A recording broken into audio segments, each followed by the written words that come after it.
Labadiena visiems, 7bet nacionalinė krepšinio lyga jūsų dėmesiu ir turime lyderių akistatą. Ernestas Bružas nusimeta kamuolį Nojui, šis atakuoja iš toli, pats sukūrė antrąjį šansą. Martynas Gecevičius su Kaminskio gera užtvara, Gecevičius išlenda iš toli neatakuoja. Atakuoja Kazakauską, Razučio įkirtimas ir taiklus metimas. Juciko užtvara. Dabar jau Stašys atakuoja, pataiko, 3 taškai yra įskaitomi. Su Šarakausko užtvara, Ruikis per Valantino rankas, Mantas Ruikis. Gecevičius nukreipia dėmesį nuo Razučio. Čia užspaustas Stašys, perimtas kamuolys ir Valantinas. Minėjau, Telšiai šį sezoną namuose nėra pralaimėję, Julius Jucikas. Kamuolys įstringa, Ruikis, kaip ir Gecevičius, tik šį kartą taikliau. Stašys, greitas jo tritaškis. Valantinas jau kitoje aikštės pusėje, greita ataka.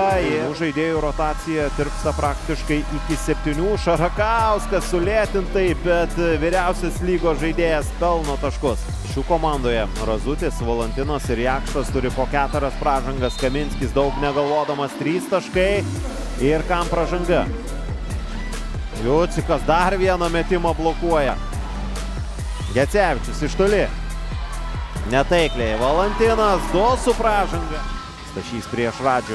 Radžius perima kamuolį ir galimybę pelnyti dar 2 taškus. Nojus Radžius. Praleisti mažiau negu 80 taškų. Valantinas krapšto kamuolį iš Juciko rankų. Paskutinės 3 sekundės. Gera gynyba.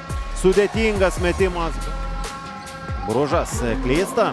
Lešiauskas pasileidžia į priekį. Nėra pražangos. Yra pražanga pačioje blogiausioje vietoje. Stašys į kairę pusę, atsitrenkia į varžovą, nėra pražangos, išvartyti varžovai kaip kėgliai. 36 minutė, Gecevičiaus taiklus tritaškis. Stašys, 4 sekundės, Mindaugas nuo lentos, Mindaugas Stašys. 88-86, vėlgi drama, bet vėlgi pergalingas Palangos Olimpo finišas.